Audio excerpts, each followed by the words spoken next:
नमस्कार मित्रों, आप सभी का स्वागत है समर्थ क्लासेस के यूट्यूब चैनल पर और आप पढ़ रहे हैं राजस्थान का इतिहास।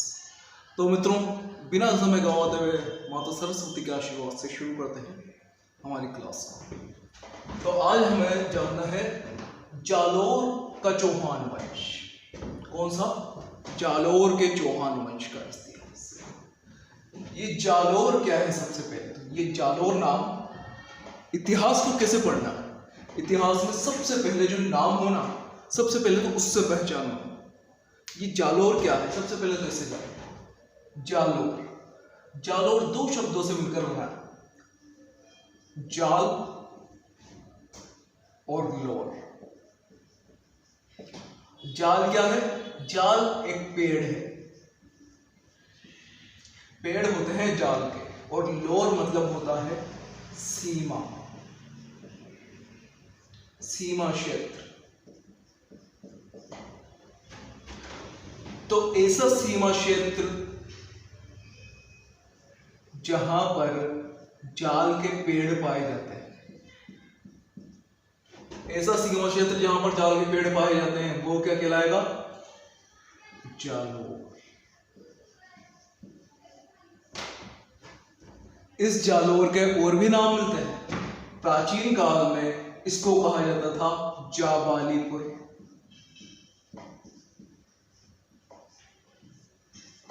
क्या कहा जाता? जाबालीपुर। इसके किले का नाम था सुवर्णगिरी। सुवर्णगिरी। और नाम मिलता है इसका जलालाबाद, और एक और नाम मिलता है सोन। तो परीक्षा में यही पूछा जाएगा, जालोर का प्राचीन काल में नाम क्या था, या जालोर के और अन्य नाम कौन कौन से हैं? तो जालोर का जैसे देख लो, जाबालीपुर, सुवर्णगिरी, जलालाबाद और सोनगढ़। ठीक है, तो अब जालोर का चौहान वंश हमको पढ़ना है। तो क्या जालोर पर शुरुआत से चौहान वंश का ही राज था क्या? तो जालोर के हम इतिहास देखें तो 8वीं से 11वीं सदी तक, 8वीं से 11वीं, 8वीं से 11वीं सदी का मतलब क्या होता है? 8वीं मतलब 801 ईस्वी से 801 ईस्वी से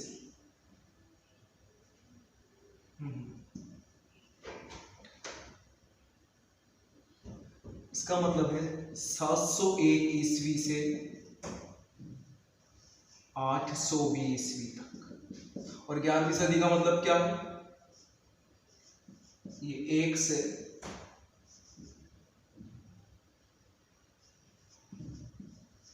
1120 ईस्वी तक। ये कहलाता है भैया, क्या कहलाता है?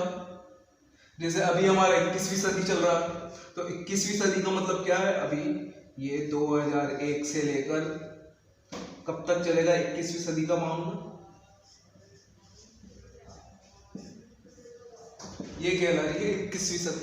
तो जब ये समय था ना 11वीं सदी तक, तब यहां पर जालोर पर राज था किनका? गुर्जर प्रतिहारों का।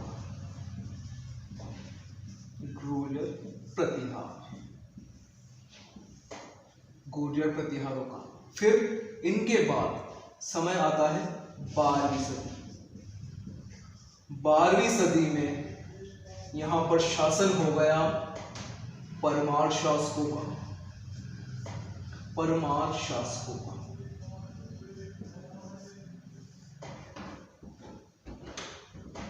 परमार शासक। और परमार शासक कौन शुरुआत की? परमार शासक था मुंज। मुंज ने यहां पर अधिकार किया था। लेकिन अब चौहान वंश की स्थापना किसने की? तो इन परमारों को हराकर अल्हड़ के पुत्र कीर्तिपाल चौहान, अल्हड़ का पुत्र था कीर्तिपाल चौहान, जिसने 1182 ईस्वी में शुरुआत की किनकी? जालोर के चौहान वंश, जालोर के चौहान वंश। तो ये तो था जालोर के चौहान वंश का शुरुआती परिचय। लेकिन ये जालोर के जो चौहान थे कहां से आए? चौहान वंश की सबसे पहली शुरुआत करी थी वासुदेव चौहान ने। तो ये कहां से आए? तो इसकी कहानी जुड़ी हुई है, जालोर के चौहानों की कहानी जुड़ी हुई है नाडोल के चौहान से। तो हम शुरुआत करेंगे नाडोल के चौहान से। पहले इसका स्क्रीनशॉट ले लो, फिर हम शुरुआत करते हैं नाडोल के चौहान से।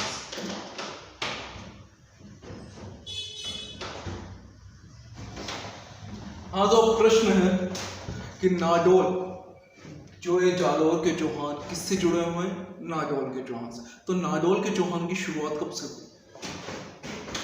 तो प्रश्न सबसे पहला यही बनता है, नाडोल के चौहान वंश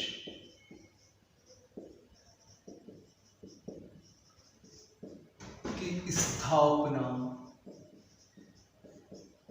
किस शासक ने की? किस शासक ने की? तो आइए देखते हैं। नाडोल पर ये समय है 960 ईस्वी का। 960 ईस्वी चल रही थी। नाडोल पर शासन था सामंत सिंह चावड़ा। सामंत सिंह चावड़ा का शासन था। लेकिन इस सामंत सिंह चावड़ा की 960 में ईस्वी में मृत्यु हो गई। तो उसी समय यहां पर सांभर के जो चौहान थे उस वक्त शासन चल रहा था वाकपति राज का। वाकपति राज का पुत्र था लक्ष्मण। लक्ष्मण ने देखा कि यार ये नाडोल पर तो कोई शक्तिशाली शासक है ही नहीं। जो शासक था सामंत सिंह वो तो मर गए। तो उसने किया मैं क्यों ना एक राज्य की स्थापना कर लूं। तो लक्ष्मण गए। तो लक्ष्मण चौहान ने नाडोल पर अधिकार कर लिया। कब? 960 ईस्वी में। और इन्होंने स्थापना करी नाडोल के चौहान वंश की स्थापना किसने करी? लक्ष्मण चौहान। लक्ष्मण चौहान इन्होंने नाडोल के शासन को बहुत बढ़ा दिया। इन्होंने नाडोल को जोधपुर तक फैला दिया। जोधपुर तक फैला दिया। जोधपुर तक फैला दिया। लेकिन 983 ईस्वी में इनकी मृत्यु हो गई। क्या हुआ? 983 ईस्वी में इनकी मृत्यु हो गई। इनकी मृत्यु होने के बाद अब बहुत से शासक आए। जैसे सबसे पहला नाम लिखे शोभित। शोभित आया। शोभित नाम से लग रहा कोई स्मार्ट बंदा हो। शोभित। शोभित के बाद आए बलराज, जो बल पे राज करते थे वो बलराज। फिर आए महेंद्र, महाइंद्र, महाइंद्र होता है ना, महेंद्र। इसके संधि विच्छेद क्या होता है? हिंदी भी पढ़ लो। महाइंद्र। फिर आए अहिल। अहिल। अहिल के बाद आए बाला प्रसाद।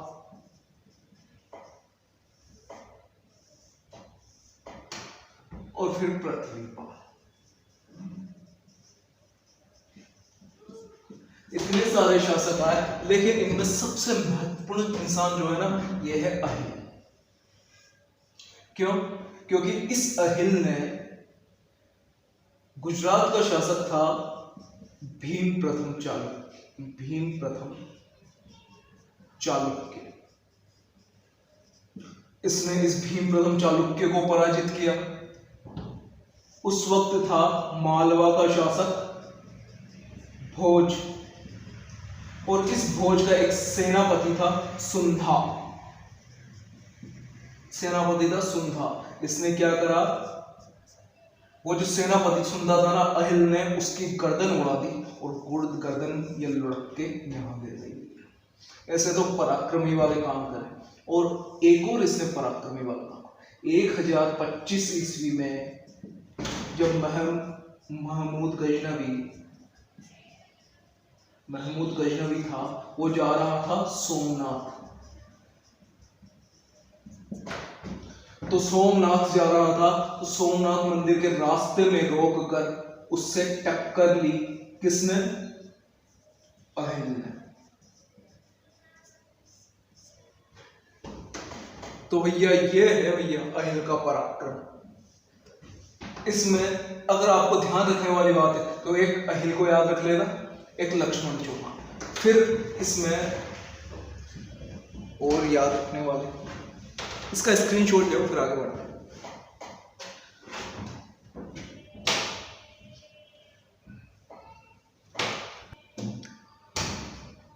फिर देखो मित्रों, फिर इनके बाद 3 निर्बल शासक आए। एक था असराज, दूसरा अल्हड़ और तीसरा था केल। तीनों कमजोर शासक थे, नाजोर थे बहुत ही। लेकिन इस अल्हड़ का छोटा पुत्र था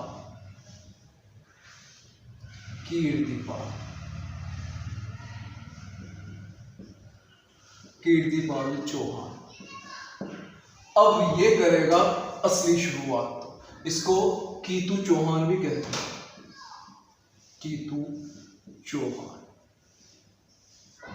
तो आइए हम शुरुआत करते हैं कीर्तिपाल चौहान से। कीर्तिपाल चौहान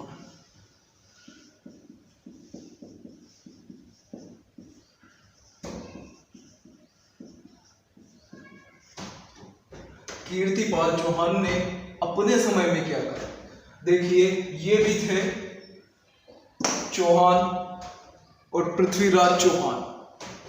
पृथ्वीराज चौहान के पिता, मतलब पृथ्वीराज चौहान वो सांबर के चौहान, वो भी चौहान। लेकिन इन चौहानों में और उन चौहानों में, दोनों में लड़ाइयां चलती थी। ये भी उनसे नफरत करते थे, वो भी इनसे नफरत करते थे। तो क्या हुआ, पृथ्वीराज चौहान, उनका मित्र था सामंत सिंह मेवाड़ का। चित्तौड़ का शासक था सामंत सिंह। तो कीर्तिपाल चौहान ने, कहते हैं कि 1172 ईस्वी, या एक और समय मिलता है 1174, ये 2 समय मिलते हैं। 1172-74 में कीर्तिपाल चौहान ने आक्रमण किया चित्तौड़ पर, और चित्तौड़ पर अधिकार कर लिया।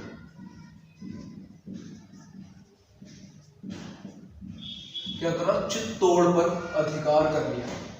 एक तो कीर्तिपाल चौहान को इसलिए जाना जाता है, दूसरा इन्होंने क्या करा था, 1182 ईस्वी में परमाणु को हराकर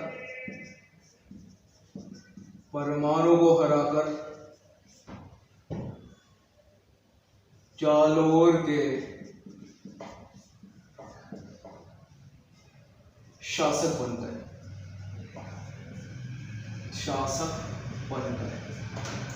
इसीलिए कीर्तिपाल चौहान को जालोर के चौहानों का क्या कहते हैं, संस्थापक, मूल पुरुष, और एक और नाम मिलता है आदि पुरुष।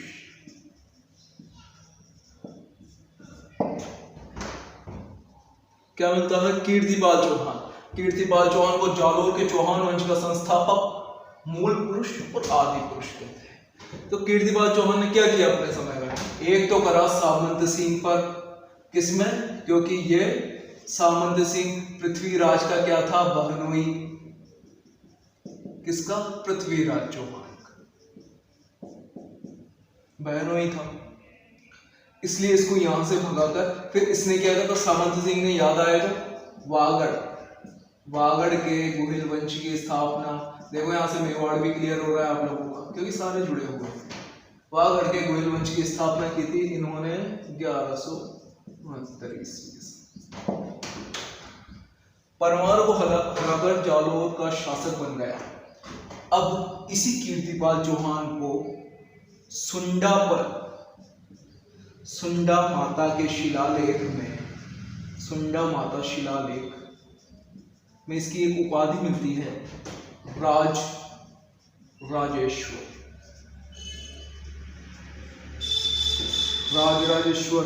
एक थे मुहणोत नैणसी।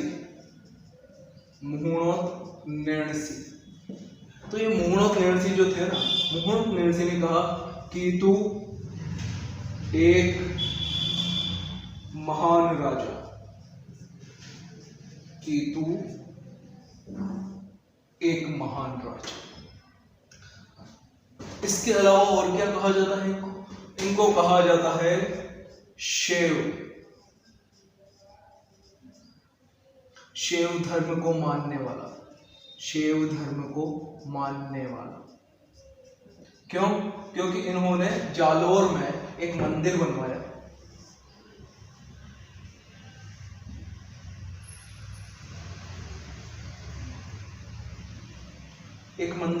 किनका? महादेव का। और ऐसे वैसे महादेव नहीं, जांगलेश्वर महादेव।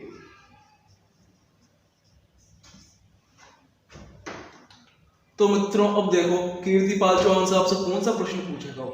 या तो ये पूछ लेगा वागड़ के चौहान चित्तौड़ पर अधिकार कर लिया था 1172-74।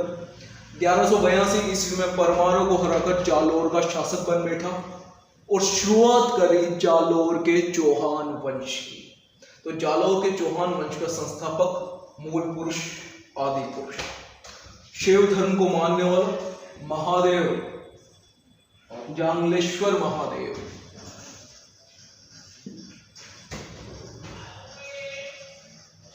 तो मित्रों ये पूरा देख लिया है आपने। अब आप इसका स्क्रीनशॉट ले लो, फिर हम आगे जाएंगे। अब एक और प्रश्न है, जो जालोर के चौहान वंश है ना, तो जालोर के चौहानों को सोनगरा चौहान कहते हैं। क्या कहते हैं? सोनगरा चौहान। अब क्यों कहते हैं ये देखते हैं।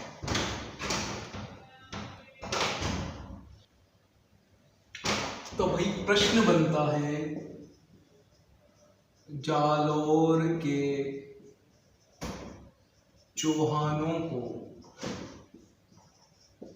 सोनगरा चौहान क्यों कहते हैं?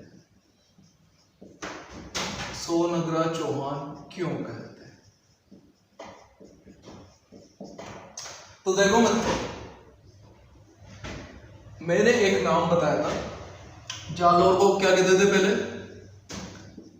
जावालीपुर। जालोर को तो कहते थे जावालीपुर। और यहां पर जो किला बना हुआ था,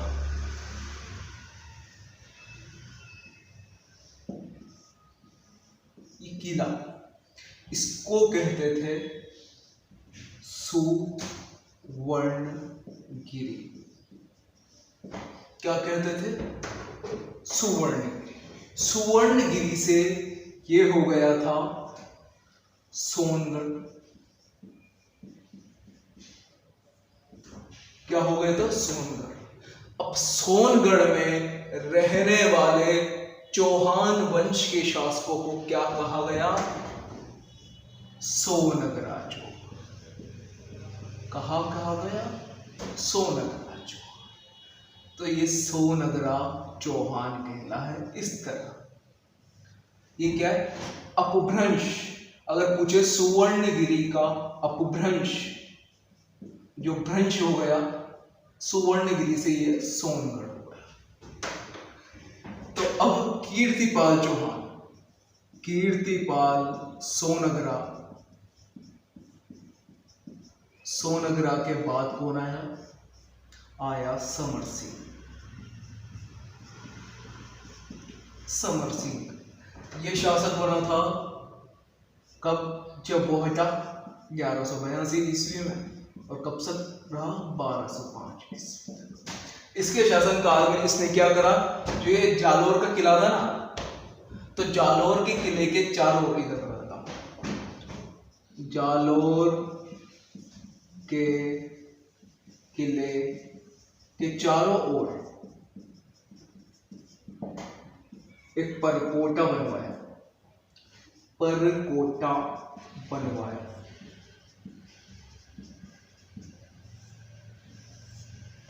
ये रहा जालोर का किला। अब इनको लगा कि जालोर के किले पर बहुत से आक्रमण कर सकते हैं, तो जालोर के किले को क्या? सुरक्षा की आवश्यकता। अब सुरक्षा की आवश्यकता के लिए क्या करेंगे? चारों ओर बड़ा सा परकोटा बनवा दिया गया भैया, और परकोटे के बीच में किला हुआ है। इसके अलावा और इन्होंने दिमाग वाला काम क्या किया? इस समय याद आ रहा है, पृथ्वीराज चौहान शासक था सांभर का, और इस समय गुजरात का शासक कौन था? भीमदेव सोलंकी। भीमदेव सोलंकी, ये इसको भीम चालुक्य सेकेंड, क्योंकि फर्स्ट को तो अभी आपको याद होगा, फर्स्ट को तो किसने हराया था? अहिल ने, नाडोल वंश के अहिल ने हराया था। तो भीम चालुक्य। अब भीम चालुक्य कौन था? भीम चालुक्य वो पहला शासक था जिसने मोहम्मद गोरी को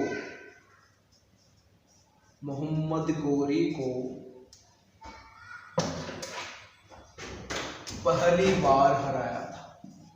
मोहम्मद गोरी को पहली बार हराया था। किस युद्ध में हराया था? अहिलवाड़ा। कौन सा युद्ध था? अहिलवाड़ा का युद्ध, जो हुआ था 1178 ईस्वी। याद नहीं करना, ये देखो ना अंदाजे से 1182 में ये करा, तो इसके 4 साल पहले ये घटना हुई, अहिलवाड़ा का युद्ध। बस इतनी सी बात है। तो ये जो भीमदेव सोलंकी था, समर सिंह, अब समर सिंह ने दिमाग लगाते हुए ये किससे? सांभर के चौहानों से। सांभर के चौहान कौन? पृथ्वीराज चौहान। उनसे तो दुश्मनी रखते थे, तो दुश्मन को अपना दोस्त बनाने के लिए इन्होंने अपनी पुत्री, इनकी पुत्री थी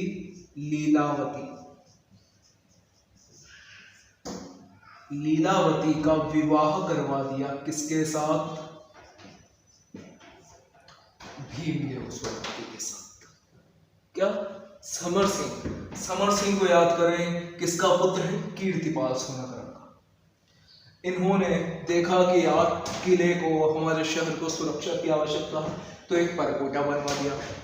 उस समय शायद ऐसा मान लो कि भीमदेव सोलंकी ने सोचा आक्रमण करने की इन पर, क्योंकि देखो ना नीचे यहां ये रहा गुजरात, ये रहा सांभर, और जालोर का पड़ता है यहाँ पे। तो भीमदेव ने सोचेगी यार कि यहाँ पे आक्रमण करके इस पर अधिकार कर लेते हैं, तो इसने चाल खेली। इन्होंने चाल खेलकर अपनी पुत्री लीलावती का विवाह करवा दिया भीमदेव सोलंकी के साथ। तो भैया मित्र बन गया, तो लड़ाई का काम ही नहीं। तो ठीक है ना, समर सिंह हो गया।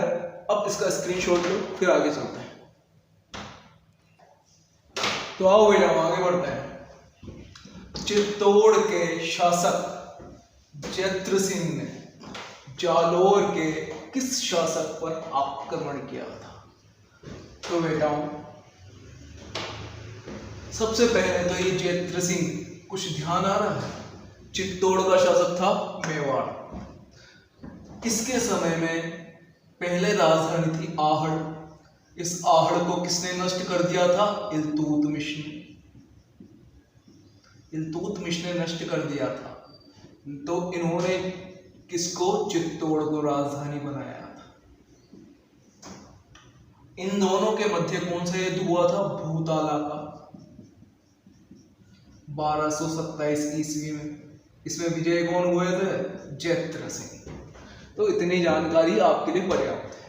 जयद्रथ सिंह को उस समय का सबसे, इनके शासनकाल को स्वर्णकाल कहते थे। मेवाड़ चित्तौड़ के शासकों का स्वर्णकाल। अब बात आती है कि इन्होंने जालौर वंश के किस शासक पर हमला किया था? तो याद करो, उदय सिंह। उदय सिंह 1205 में शासक बने और 1257।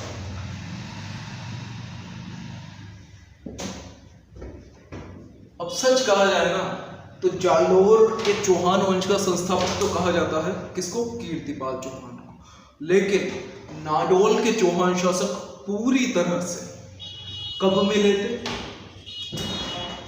1205 ईस्वी में। नाडोल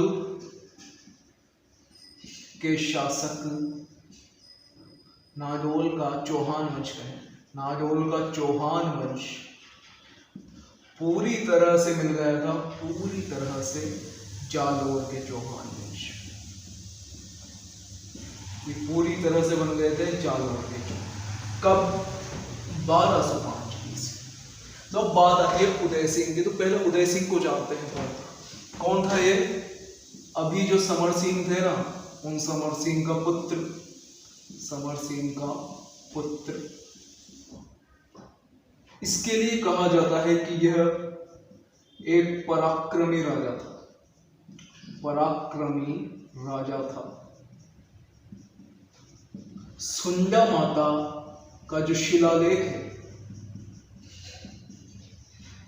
सुंडा माता के यहां से जो शिलालेख है ना, उसमें यह कहा गया है कि जो ये उदय सिंह था ना, उदय सिंह ने अपने साम्राज्य को बहुत विस्तृत कर लिया था, बहुत ज्यादा बढ़ा लिया था। तो क्या कहा गया है? उदय सिंह ने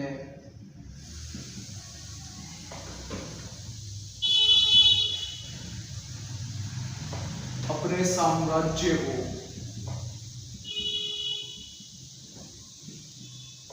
बहुत फैला लिया था, फैला लिया था, बहुत फैला लिया था। तो ये तो इनके बारे में कहा जाता है। तो अब क्या इस बात पे बात करते हैं? तो जयद्रथ सिंह ने किस लिए आक्रमण करा इन पर? क्योंकि कीर्तिपाल चौहान ने चित्तौड़ पर आक्रमण करा था, आपको याद आ गया होगा। तो उसका बदला लेने के लिए उसने उसके वंशजों पर आक्रमण किया।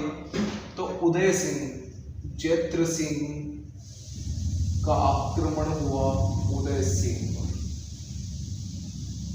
तो उदय सिंह ने संधि करना उचित समझा, क्योंकि जयद्रथ सिंह बहुत ताकतवर शासक थे। तो उदय सिंह ने अपनी पुत्री, कौन थी? रूपा देवी, रूपा देवी का विवाह कर दिया तेज सिंह से, जो कौन? जयद्रथ सिंह के पुत्र थे। तो इस तरह इनमें संधि हो गई थी। ये देखो 1227 ईस्वी में तो भूताला का युद्ध हुआ था। अब 1228 ईस्वी में आक्रमण किया इल्तुतमिश ने। इल्तुतमिश ने आक्रमण किया किस पर? जालौर पर। इसने आक्रमण किया, लेकिन इसने अपनी सारी ताकत लगा ली, लेकिन जो जालौर का किला था ना, उसको फतह नहीं कर सका। बहुत सी किताबें, हसन निजामी वगैरह सब बताते हैं कि इल्तुतमिश ने बहुत कोशिश कर ली, लेकिन इसको जीत नहीं सका। ऐसा कोई भी मुस्लिम शासक नहीं है, लिख ही लेते हैं, ऐसा कोई भी मुस्लिम शासक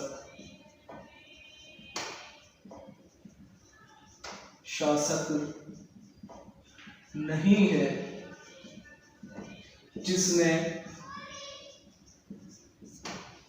जालोर के किले को जीत लिया। जालोर के किले को जीता, किले को फतह किया।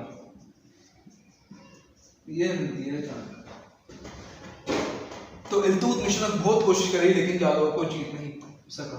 तो अंत में उदय सिंह के साथ इसको क्या करनी पड़ी? संधि। क्या करी इन्होंने? संधि। तो यही है बात। और उदय सिंह की 1257 ईस्वी में मृत्यु हो गई। 1257 ईस्वी में मृत्यु हो गई।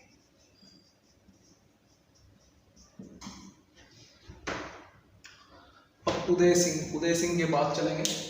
पहले आप इसका स्क्रीनशॉट लो, फिर आगे चलते हैं।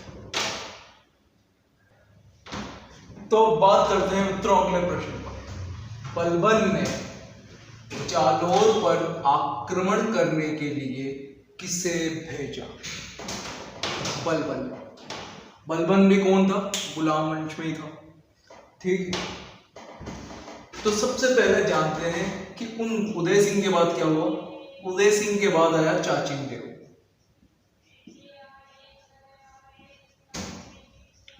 कौन आया उदय सिंह के बाद? उदय सिंह के बाद आया चाचिंग देव। चाचिंग देव का शासनकाल बताया 1257 से 1282 ईस्वी तक। इनके शासनकाल के समय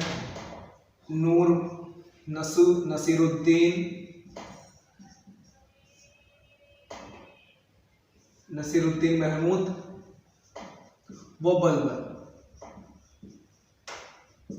इन दोनों का दिल्ली पर शासन था। पहले तो नसीरुद्दीन महमूद का, उसके बाद बलबन का शासन था।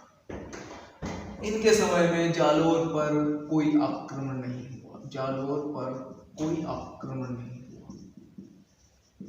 आक्रमण नहीं हुआ। तो ये तो सिंपल हो गया। अब बात आती है आगे। 1282 समय आ रहा है मित्रों।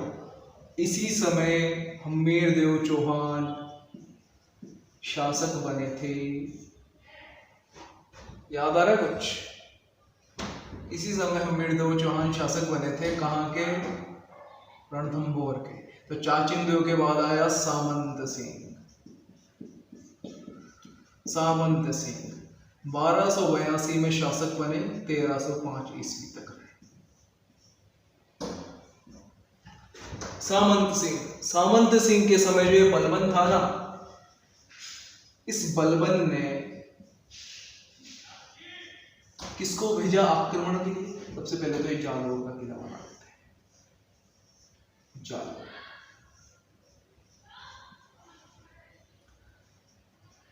सोनगढ़।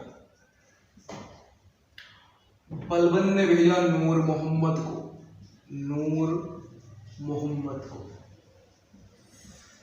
नूर मोहम्मद ने बहुत कोशिश कर ली भैया। नूर मोहम्मद यहाँ घेर के बैठ गया। सारी तिगड़म लगा ली नूर मोहम्मद ने, लेकिन नूर मोहम्मद से ये किले को जीता नहीं गया। असफल रहा इसको जीतने। और क्या करा? लौट के आ गया। तो इसमें किसकी जीत हुई? सामंत सिंह को एक अच्छा राजा कहा जाता है। क्यों? अब इसके बाद ये बलबन तो गया। बलबन के बाद आया था जलालुद्दीन। याद आया जलालुद्दीन? ये जलालुद्दीन वही है कि मैं तो इसे 10 किलो को महत्व नहीं देता, मुसलमानों के एक बाल जितना। गया रणथंभौर तो इसे फतेह हुआ नहीं। तो फिर ये 1291 में आ गए कहा? जालोर किसके पास? सामंत सिंह। जालोर को घेरने आ रहे थे। तो सामंत सिंह ने बाघोला के सारंगदेव, क्या करा सामंत सिंह ने? जब जलालुद्दीन आक्रमण करने आया ना, तो बाघोला के सारंगदेव को अपनी तरफ मिला लिया। और इन दोनों ने मिलकर जलालुद्दीन खिलजी को खदेड़ दिया भैया। जलालुद्दीन खिलजी को खदेड़ दिया। जलालुद्दीन खिलजी को मजबूर होकर पीछे हटना पड़ा। तो ऐसा शासनकाल रहा सामंत सिंह के समय का। अब सामंत सिंह धीरे धीरे उनको लगा कि अब मैं बूढ़ा हो रहा हूं, क्योंकि जलालुद्दीन खिलजी के बाद जलालुद्दीन खिलजी को 1296 ईस्वी में अलाउद्दीन खिलजी ने मार दिया था। और अलाउद्दीन खिलजी जैसा कि एक जानते हैं साम्राज्यवाद की नीति रखने वाला, और इसने आक्रमण भी कर दिया था। कब? 1301 में रणथंभौर और 1303 में चित्तौड़। तो सामंत सिंह ने परिस्थिति की नजाकत को समझते हुए 1305 ईस्वी में अपने पुत्र कान्हड़ देव जालोर का शासक बना। क्या करा? अपने पुत्र कान्हड़ देव को जालोर का शासक बना दिया। तो अब जालोर के चौहान वंश का अंतिम शासक कान्हड़ देव। अब इनके और अलाउद्दीन खिलजी के मध्य क्या क्या थे ये हम देखेंगे। तो मित्रों इसका स्क्रीनशॉट ले लो, फिर आगे चलते हैं।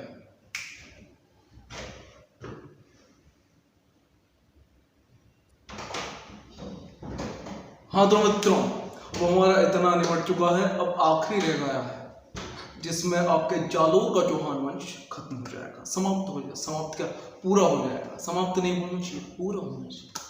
तो मित्रों अब आपका एक फर्ज बनता है, मैंने इतना पढ़ा दिया है तो आप चैनल को सब्सक्राइब कीजिए और ज़्यादा से ज़्यादा शेयर कीजिए, ताकि ये वीडियो ज़्यादा से ज़्यादा लोगों तक पहुँचे और ज़्यादा से ज़्यादा लोग इसका फ़ायदा उठा सकें। तो दोस्तों चलते हैं हम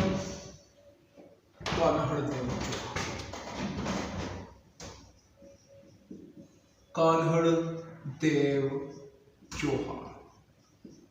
अब इनके मध्य अलाउद्दीन खिलजी और इनके मध्य विवाद की बहुत सारी वजह मिलती है हमको। सबसे पहले शासक बने 1305 ईस्वी। ठीक है, 1305 ईस्वी में ये शासक बने थे। तो क्या हुआ था? सबसे पहली बात मिलती है हमको कान्हड़ देव प्रबंध। कान्हड़ देव पर एक कान्हड़ देव प्रबंध लिखा गया है पद्मनाभ द्वारा। इस कान्हड़ देव प्रबंध से हमको वो बात पता चलती है। आपको याद होगा अभी रणथंभौर में हमने देखा था 1299 ईस्वी में 1299 ईस्वी में अलाउद्दीन खिलजी ने एक अभियान भेजा था गुजरात में। गुजरात में इस सोमनाथ मंदिर को लूटने गए थे। सोमनाथ मंदिर को इन खिलजी ने, अलाउद्दीन खिलजी ने एक अभियान भेजा था गुजरात सोमनाथ मंदिर को लूटने के लिए। सोमनाथ मंदिर को लूटकर उसकी मूर्ति को तोड़कर उसके पत्थर ये भी अपने साथ ला रहे थे। आते वक्त तो यहाँ मेवाड़ में इनको रोक लिया गया था और इनसे कर वसूला था। कौन कौन थे? नुसरत खां, उलग खां।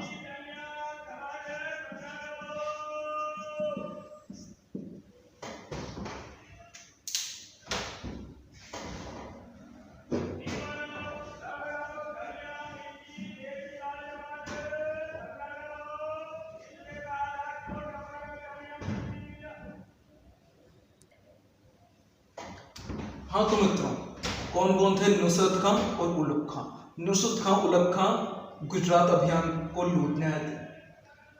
आते वक्त ये मेवाड़ से गुजरे थे, लेकिन मेवाड़ में इनका रास्ता रोका था, तो इन्होंने जाते वक्त दूसरा रास्ता अपनाया था और ये गुजरे थे जालोर से।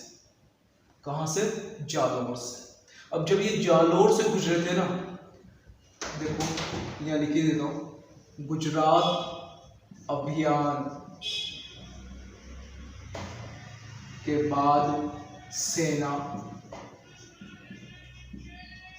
जालोर में प्रवेश किया।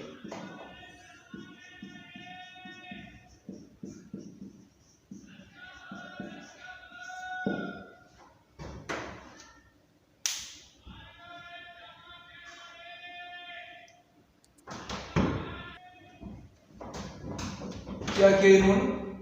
जालोर में प्रवेश किया। अब जालोर में ये कान्हड़ देव की आज्ञा के बिना प्रवेश कर गए। तो कान्हड़ देव ने किसको? जेता व देवड़ा, जेता व देवड़ा को भेजा कि देख क्या हो, देखे क्या मामला है। तो जेता देवड़ा गए, उन्होंने शाही सेना को देखा वगैरह, तो उन्होंने कहा कि ये अलाउद्दीन खिलजी की सेना है, बड़ी सेना है काफ़ी, अभी हमारा इनसे युद्ध करना सही नहीं है। तो कान्हड़ देव रुक गए। इन्होंने कि चलो ठीक है। लेकिन अब आपको याद होगा कि अलाउद्दीन खिलजी और रणथंभौर के जो शासक थे हमीरदेव चौहान, इन दोनों के मध्य युद्ध का कारण कौन दो जने बने थे? मोहम्मद शाह और के हमरू। कौन बने थे? मोहम्मद शाह व के हमरू। कौन थे? मंगोल शासक। तो इतना भी याद होगा, इनके और नुसरत खां और उलुग खां, इन दोनों के मध्य यहीं पर बंटवारे को लेकर लड़ाई हो गई थी। बंटवारे को लेकर लड़ाई हो गई थी। तो जेता देवड़ा वहीं थे और राजपूत सेना के साथ। और जब इन्होंने देखा कि यार इनके मध्य तो लड़ाई हो गई, तो इन दोनों ने साथ दिया मोहम्मद शाह और के हमरू का। और इस कारण से नुसरत खां और उलुग खां को जान बचाकर भागना पड़ा था यहां से। ये तो जान बचाकर भाग गए थे और लूट का माल लूट लिया, आधा इन्होंने लूट लिया, आधा ही मोहम्मद शाह ले गए थे। तो इन दोनों ने, ये दोनों तो कहां चल गए थे? रणथंभौर हमीरदेव के पास। तो एक वजह तो ये बताई जाती है कि इस कारण से नाराज होकर अलाउद्दीन खिलजी ने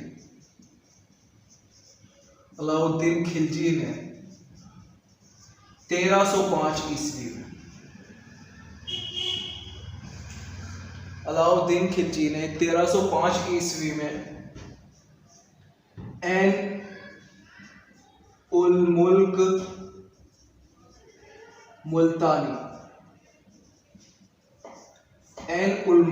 मुल्तानी को भेजा जालोर आक्रमण करने के लिए। जालोर पर इसलिए भेजा? आक्रमण करने के लिए। तो उस समय कान्हड़ देव चौहान ने युद्ध करना उचित न समझते हुए संधि का प्रस्ताव रखा। तो ऐन उल मुल्क मुल्तानी ने इनको विश्वास दिलाया कि आपको वहां पर सम्मान मिलेगा, आपको वहां उचित सम्मान मिलेगा, मैं आपसे वादा करता हूं इस बात का। और कान्हड़ देव चौहान चल गए किसके दरबार में? अलाउद्दीन खिलजी के दरबार। अब वहां जाने लग गए अलाउद्दीन खिलजी के दरबार। तो वहां इनको पता चला, एक दिन क्या हुआ, अलाउद्दीन खिलजी ने इन्हीं के सामने कहा, हिंदुस्तान में ऐसा कोई हिंदू शासक नहीं है जो हमारे सामने लड़ने का साहस कर सके, हमसे युद्ध करने का साहस कर सके। और यह बात इनको बहुत चुभ गई कान्हड़ देव को। तो कान्हड़ देव गुस्सा होकर महादरबार से लौट कर आ गए। कहां पर? जालोर।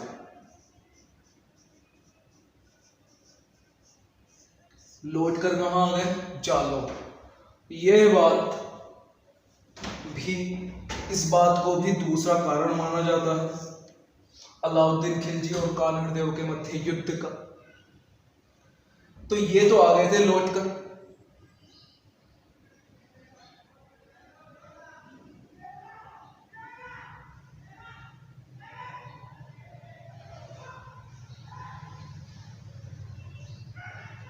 तो अब ये बात हमको कहां से, कौन सी किताब से पता पड़ती है?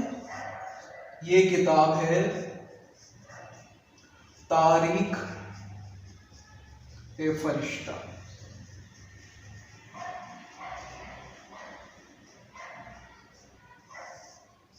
तारीख ए फरिश्ता जो किताब है उससे हमें इस वाली बात के बारे में पता चलता है कि 1305 ईस्वी में ऐनुल मुल्क मुल्तानी ने आक्रमण किया था। कान्हा देव ने संधि कर दरबार में आना शुरू कर दिया था, लेकिन अलाउद्दीन खिलजी ने जब इनका अपमान किया कि ऐसा कोई हिंदू शासक नहीं है जो मुझसे युद्ध कर सके, मुझसे युद्ध करने का साहस कर सके, तो जब उसने ऐसा कहा तो इनको बहुत बुरा लग गया और आ गए ये जालोर। और जालोर आकर युद्ध की तैयारियां इन्होंने शुरू कर दी। ये कहा गया तारीख ए फरिश्ता के द्वारा। लेकिन ये तो यहां आ गए, इनका पुत्र जो था वीरमदेव, इनका पुत्र था वीरमदेव, वो यही था। तो अब इसका स्क्रीनशॉट ले लो। देखो अभी कौन कौन से 2 कारण होता है। पहला, कान्हड़ देव की प्रबंध, कान्हड़ देव प्रबंध जो पद्मनाभ ने लिखी, उसमें बताया ये वाली बात कि गुजरात अभियान से आते वक्त जालोर में जब मोहम्मद शाह केहबरू, नुसरत खां और उलुग खां से लड़ाई हो गई थी, तो जेता देवड़ा राजपूत सेना ने इनका साथ दिया था और नुसरत खां उलुग खां को मार के भगा दिया था। एक कारण ये बताया जाता है। दूसरा कारण, जब 1305, देखो कर्म के साथ ही ये कब हुआ? 1299 में। 1305 ईस्वी में ऐनुल मुल्क को भेजा, संधि की, दरबार में आया, दरबार में अपमानित महसूस किया तो जालोर चले गए फिर से। अब बसती है वीरमदेव वाली बात, तो इसका स्क्रीनशॉट लो, फिर आगे देखते हैं। हाँ तो मित्रों, अब बात आती है मुहुणोग से। मुहुणोग बताते हैं कि जो कान्हड़ देव थे ना, कान्हड़ देव के पुत्र थे वीरमदेव। वीरमदेव एक वीर बाके नौजवान थे, स्मार्ट थे। तो अलाउद्दीन खिलजी की पुत्री थी फिरोजा। फिरोजा को वीरमदेव से प्रेम हो गया और इसने अलाउद्दीन खिलजी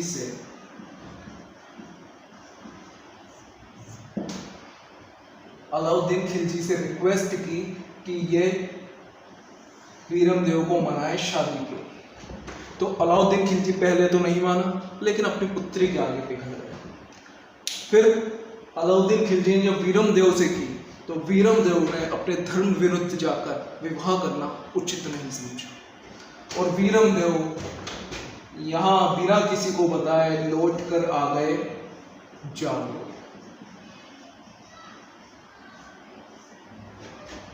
तो यह बात बहुत ज्यादा बुरी लगी अलाउद्दीन खिलजी को, क्योंकि उनकी बेटी का दिल टूट गया था और उनकी बेटी ने ठान लिया था कि अगर विवाह करूंगी तो वीरमदेव से, वरना मर जाऊंगी। तो अलाउद्दीन खिलजी के तो गले में टिक गया था मामला। तो अलाउद्दीन खिलजी ने, अब क्या ये तो बात मुहुणोग नेरसी की आ गई, ये वीरमदेव वाला मामला, कि इसको भी एक कारण बताते हैं अलाउद्दीन खिलजी का हमले का। तो कान्हड़ देव प्रबंध थे ना, कान्हड़ देव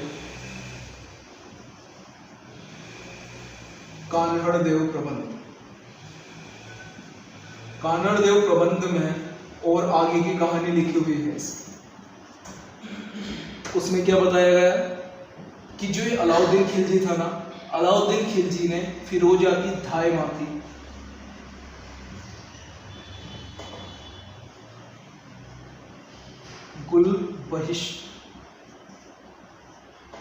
गुलबहिस्ता, इस गुलबहिस्ता को भेजा सेना लेकर, किस पर? जालोर पर आक्रमण करने के लिए। जालोर पर आक्रमण करने के लिए भेजा और उसके बाद कहा कि जो वीरमदेव है ना, वीरमदेव अगर जिंदा बच जाए, जिंदा रहे तो उसे सही सलामत लाना। और अगर मर जाए तो उसका सिर ले आना, सिर ले आना। तो कहा जाता है कि वीरम देव वीर गति को प्राप्त हो गए और वीरम देव का सिर जब ले जाया गया फिरोजा के सामने, तो फिरोजा ने पहले तो उसका अंतिम संस्कार किया और उसके बाद खुद नदी में कूदकर आत्महत्या कर दी, अपनी जान दे दी। फिरोजा इतना प्रेम करती थी वीरम देव से। तो एक कहानी ये पता चलती है। अब इसमें एक और बात आती है, ये हो गए कानड़देव प्रबंध सब दशरथ शर्मा। दशरथ शर्मा बताते हैं कि ये ज्यादा कुछ नहीं, जैसे इसने रणथंभौर पर आक्रमण किया, फिर चित्तौड़ पर आक्रमण किया, ये उसी रणनीति के आगे का हिस्सा था साम्राज्यवाद रणनीति। क्योंकि रणथंभौर के चौहानों के बाद, चित्तौड़ के बाद सिर्फ यही ऐसे शासक थे जो विरोध कर रहे थे तुर्की सेना का, जो उनकी ताकत को तोड़ सकते थे। तो इन्होंने कारण बताया साम्राज्यवादी नीति।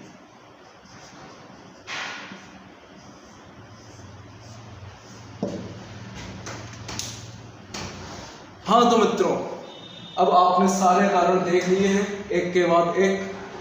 तो अब हम इसका जो युद्ध, अब दो युद्ध आएंगे, एक सिवाना का युद्ध, एक ये युद्ध, ये हम कल की क्लास में पढ़ेंगे। तो मित्रों, आज की क्लास ज़्यादा बड़ी हो चुकी है और ज़्यादा बड़ी ना हो इसलिए मैं इस क्लास में यहीं रोक। तो मित्रों, अब हमारी तैयारी फुर्ती से चल रही है। अब चौहान वंश के जितने भी प्रश्न है ना, वो सब मैं एक क्लास में लाने वाला हूँ और उसके बाद आपकी चौहान वंश की पूरी तैयारी हो जाएगी। जितने भी परीक्षाओं में RS, SI, पटवारी, जितनी परीक्षाओं में प्रश्न अभी तक आए हैं ना, वो सारे प्रश्न लेकर आ जाऊंगा और आपकी तैयारी को बेहतर बना दूंगा। तो मित्रों, राजस्थान के इतिहास की तो आप टेंशन मत लीजिए, और इसके साथ साथ मैं अब कल्चर पढ़ाने का अब वो तो टाइम मिल नहीं रहा, तो क्वेश्चन लेकर जरूर आऊँगा। राजस्थान के जो कल्चर है उसके क्वेश्चन लेकर आऊँगा, जिससे आपके कल्चर में भी उसमें डिटेल उसमें ही बताकर आपकी तैयारी को बेहतर बनाने की कोशिश करें। तो मित्रों, चलिए चलते हैं। धन्यवाद। जय हिंद, जय भारत।